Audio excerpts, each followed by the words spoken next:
Hey guys! Today we're comparing two of my dog's favorite puzzle feeder toys, the Kong Wobbler versus the BobALot. These toys are functionally pretty similar, but they do have a few key differences, which we'll break down in this video. First up, what are puzzle feeders? Puzzle feeders are dog puzzle toys that are designed to allow for you to feed your dog his entire meal using the toy. I personally love feeding Remy his food through puzzle feeders. Remy is a really clever boy, and I try to provide him with plenty of mental stimulation daily. I do this by giving him cardboard to shred, chews to chomp on, and of course, puzzle feeders. In my opinion, using a puzzle toy to make dinner time a bit more fun and interesting is such an easy win. Puzzle feeders like these are really low-hanging fruit. They allow you to give your dog some great mental stimulation with minimal effort on your part. How the Kong Wobbler and BobALot work.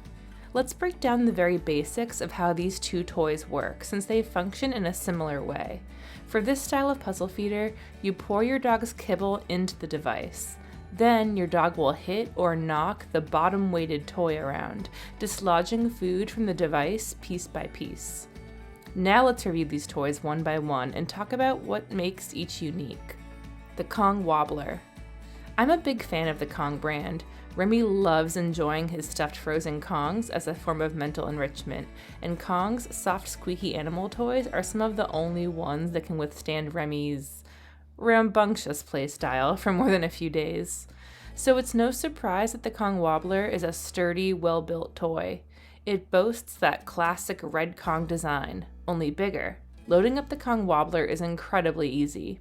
Just unthread the two halves of the wobbler, pour kibble into the top half, screw the pieces back together, and you're good to go. BobALot. The BobALot has a similar shape to the Kong Wobbler, except that it's a bit more narrow at the top. With the BobALot, you unscrew the unit's cap and pour kibble in from the top. Screw the cap back on when you're done, and your dog can go at it. Loading up the BobALot can be a bit more effort, as you'll have to shake the toy a bit to get the kibble to fall in through the hole at the top. This can be very easy if you're using small, round kibble pieces. It can be a bit more effort when you have larger or oblong-shaped kibble. What really makes the BobALot unique is that you can actually adjust the size of the hole where the kibble is dispensed from. This allows you to adjust the toy's difficulty, making it easier or harder to knock the kibble pieces out. Ultimately, this is why I find myself using the BobALot over the Kong Wobbler. When Remy was first getting the hang of these toys, the Kong Wobbler was my top pick because it was easier and faster to load up with kibble. Initially, it took Remy about 6 to 10 minutes to knock all the food out, but as he got the hang of the toy, he became a lot more skilled at knocking the kibble out, to the point where the wobbler was only lasting maybe a few minutes before Remy could dislodge all the kibble. Since the Kong Wobbler doesn't have any way to adjust the difficulty, there wasn't really any way to progress from there. That's when we switched to the BobALot. Now I can adjust the BobALot's hole and make it more challenging for Remy, keeping him occupied for longer and providing more challenge. How to introduce your dog to the toy. With both the BobALot and the Kong Wobbler, there's a bit of a learning curve for your dog. Remy is very food motivated, so he was curious and investigating the toy the moment I put it down.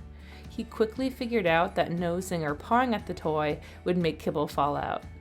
But if your dog isn't quite as food motivated or is more hesitant, you may need to help him. Sit down on the ground and show your dog how the toy works. Roll the toy around and knock it until food shoots out. If your dog is especially timid, let them watch at a distance while you shake the toy around, show them that food has come out, and then toss the food to them. Some dogs might really need some time and patience for them to get comfortable with the toy. The good news is that once your dog gets the hang of using the toy, I could really see this being a nice confidence booster for skittish dogs, since it rewards them for pushing and knocking at the toy and engaging with a weird object. Final take. In the end, I definitely favor the BobALot over the Kong Wobbler. I love that you can start out with a larger hole when your dog is still new to the toy, making it easy and rewarding the dog for engagement since the kibble falls out so easily. Then, once your dog understands how the device works, you can make the toy more challenging by adjusting the hole size. I'll admit that it can be a pain to load up the BobALot, especially if you have larger sized kibble. It honestly never takes me more than a minute or two, but if that's going to be annoying enough for you that you might not stick with the toy, the Kong Wobbler might be a better option, since it's so easy to just scoop and dump the kibble into the toy without any effort.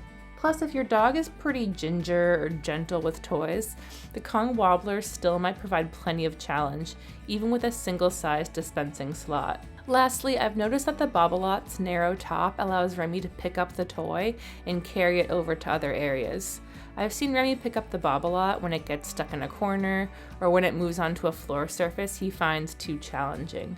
The Kong Wobbler's top is wider, and Remy can't really pick it up with his teeth. That's certainly not a deal breaker, just something to consider.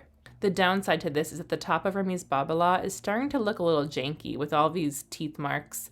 But hey, a well-used toy is a well-loved toy. Anyway, I hope this review has helped you choose between these two fantastic puzzle feeders. I personally prefer the BobALot, but both are really great puzzle feeders that a lot of dogs will absolutely go crazy for. Have you guys ever used puzzle feeders with your dogs? Let us know which are your favorites in the comments below.